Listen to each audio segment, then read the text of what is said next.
প্রচুর ঝামেলা, এদের অ্যারেস্ট না করলে আমি এখান থেকে যাব না। আমি জানি না, এরা নিজেরাই এসে ঝামেলা শুরু করে দিয়েছে। এরা তৃণমূলের সব লোগো লাগানো এখানে ঘুরছে, যেই আমাদের গাড়িটা দেখলো তখনই এদের আমাদের উপর চড়া হলো। লজ্জা নেই, নির্লজ্জ, রত্না দেবনাথ গো ব্যাক এসব স্লোগান দিচ্ছে। আপনি কি বলতে চান, এখন কি বলতে চান, কি চাইছেন আপনি? আমি এদের সবাইকে অ্যারেস্ট করার জন্য বলছি, নাহলে এখানে শান্তিপূর্ণ ভোট হবে না।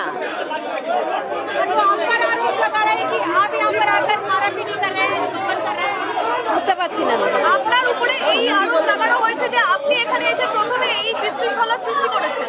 আমি তো কিছুই বলিনি কাউকে। কারো কাছে থাকলে দেখান ফুটেজ, আপনারা তো সবাই সামনে রয়েছেন, ফুটেজটা একটু দেখান না আমি কি করেছি। আপনাকে বারবার আটকে দেওয়া হচ্ছে, কি বলবেন? ওরা আমাকে ভয় পেয়েছে। তৃণমূল হারছে, তৃণমূল হারবে।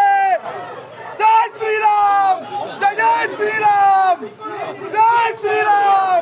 তিনজনকে আমি অ্যারেস্ট করার জন্য বলছি, নাহলে এখানে শান্তিপূর্ণ ভোট হবে না। কেন্দ্রীয় বাহিনী তো রয়েছে, কেন্দ্রীয় বাহিনী কিচ্ছু করছে না।